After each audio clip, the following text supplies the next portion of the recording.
พี่น้องสบายดีสวัสดีพี่น้องที่ทางไกลพี่น้องมาได้ส่งมาได้คือเก่าพี่น้องมาได้วันนี้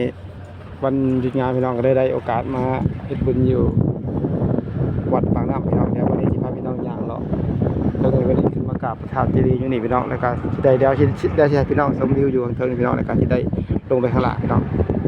เดี๋ยววันนี้ไปเฮ็ดบุญข้างล่างมาไปกราบไปไหว้อยู่ข้างล่างมาเรียบร้อยแล้วขึ้นมานี่พี่น้องเดี๋ยวมากราบที่นี่แล้วก็มาให้ได้เลาะลงไปพี่น้องเดี๋ยววันนี้สิย่าง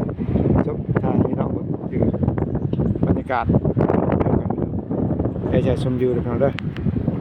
อย่าไปกันพี่น้องคนหลายได้หมดเลย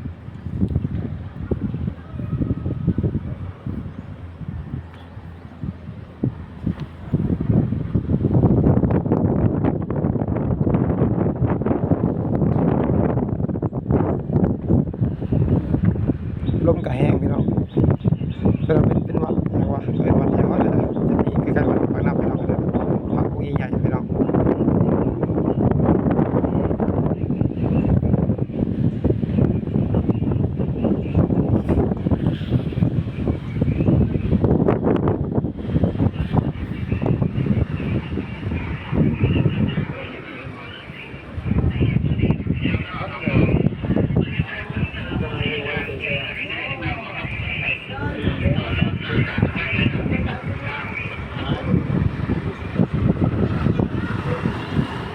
อยู่ข้างหลังที่พี่เพื่อแลนด์พี่น้องเ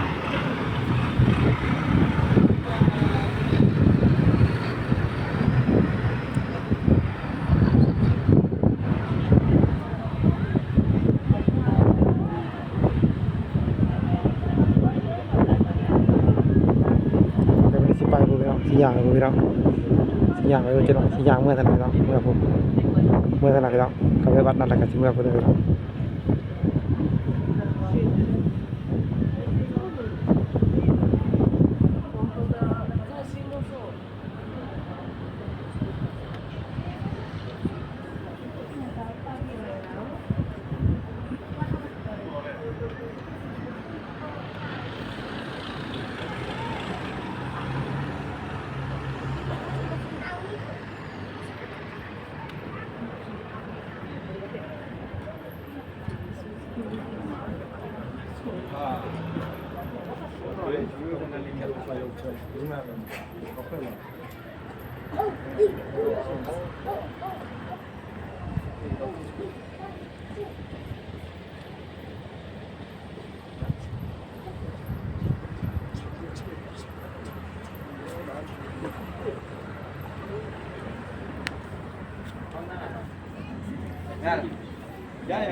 พระองค์ใหญ่พี่น้องเขาพักกระสังแล้วพี่น้องพักกระสังแล้วชิ้นแรกปีนี้เลยพี่น้องปีกายนี่ครับผมพี่น้องมาชิ้นแรกปีนี้แหละพี่น้องพระองค์ใหญ่พี่น้อง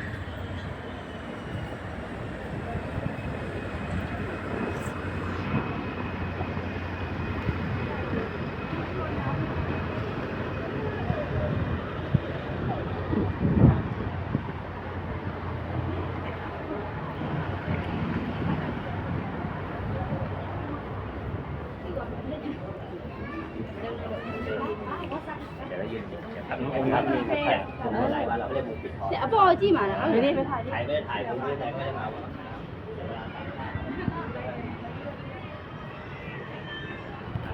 เป็นเย็นดูพี่น้องบรรยากาศอยู่ข้างหลังพี่น้องมีแต่ต้นไม้เราให้ปะ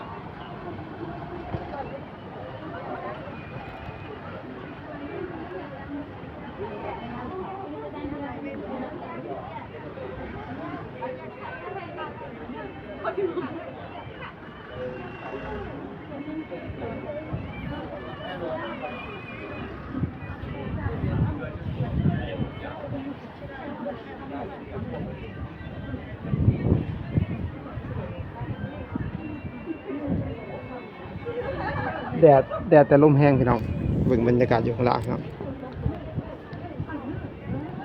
คนหลายมาเลยพี่น้อง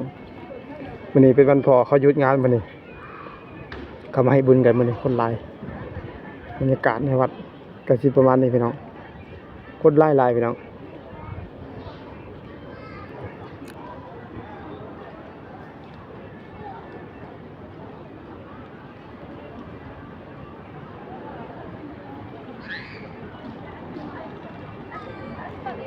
แต่ว่าข้างในนะ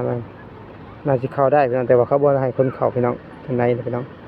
มันสิเป็นมันอยู่บนเขาจะเอาพระไว้เพียงพี่น้องอยู่ข้างในนะน่าจะมีทางเข้าอีกพี่น้องแต่ก็เจ้าบ่ให้เข้ามันเป็นเหมือนน่าสิเก็บพระเก็บหยังไว้อยู่หั่นพี่น้องเอาพระเอาหยังไว้อยู่หั่นเป็นคนเขาหลังขึ้นมาพี่น้องตามทางยาวพี่น้องพระมาจากพม่าแม่นบ่พี่น้องวันนี้ก็บ่ฮู้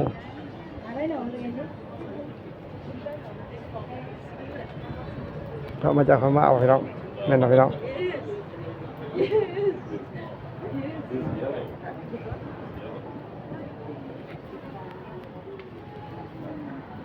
วัดที่วัดมันอยู่ชื่อวัด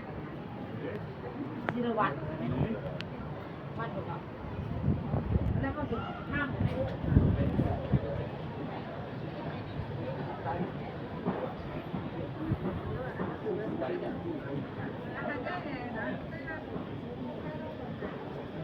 พระมาจากพม่าโอ้โหพี่น้อง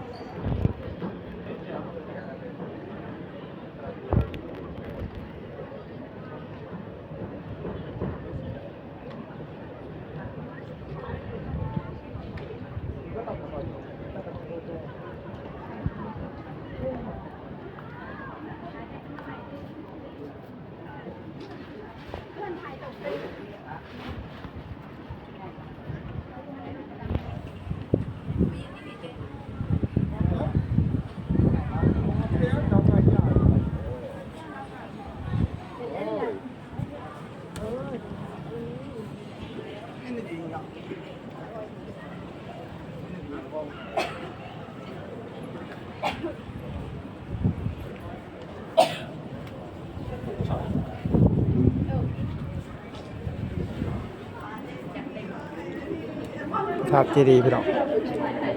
พี่น้องสำหรับคลิปนี้ก็ขอจบเพียงเท่านี้เด้อวันนี้ขออนุญาตปิดคลิปเด้อพี่น้องเด้อเดี๋ยววันนี้จะได้ลงไปข้างหลังนะพี่น้องอาจจะไม่ได้ถ่ายนี่มีเบิ่งพี่น้องเบิ่งสักพักเดี๋ยววันนี้จะได้ลงนะพี่น้องพี่น้องเดี๋ยวคลิปนี้ก็ขอกล่าวคำว่าสบายดีเด้อพี่น้องเด้อเบิกทางเขาขึ้นมาพี่น้องเขาเฮ็ดใหม่พุดขับพี่น้องงามเลยพี่น้องเป็นนั่นน่ะพี่น้องหินอ่อนคักเลยทางลงครับ